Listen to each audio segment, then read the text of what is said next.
mga biktima na nasa ospital sanhi ng pag-collapse ng Kabagan Santa Maria Bridge sa Isabela, humihingi ng tulong dahil sa dami ng gastusin sa ospital. Isa sa mga bugbog ang katawan at bali ang binti at iba pang bahagi ng katawan na si JP Bulan, isa siya sa mga biktima na nagtamo ng malubhang pasa sa katawan mula sa pagbagsak ng Santa Maria Kabagan Bridge sa Isabela. Sa ngayon, may mga nagpaabot ng tulong pinansyal sa kanya. Nakakonfine pa rin si JP sa Cagayan Valley Medical Center sa Tuguegarao City at nangangailangan ng agarang tulong para sa kanyang pagpapagamot.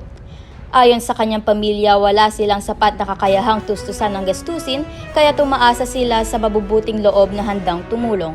Kahit maliit na halaga tulad ng 20 o 50 peso ay malaking tulong na kung pagsasama-samahin. Kasama rin sa mga naospital sa CVMC sina Ronel Catindoy, isang 42 anyos na non-uniformed personnel ng Divilacan Police at asawa na si Dinky, 41 anyos na non-uniformed personnel ng Santa Maria Police at isang 8 anyos na batang lalaki sa Kalamagi, Santa Maria, Isabel. Kasama rin sa mga naospital sa pagbagsak ng tulay sina Johnny Albano, 40 anyos na driver at pasahero na si Brian Dehan, 31 anyos ng Katabayungan, Kabagan, Isabela. Una nang nabigyan ng tig 5,000 piso ang tatlo sa mga biktima, habang 10,000 bawat isa ang tatlong iba pa sa ilalim ng assistance to individuals in crisis situation. Para sa Bill Visay News TV at Balitang Hilaga Publishing, ito po ang inyong media trainee, Myla Ruth Balinan, nag-uulat.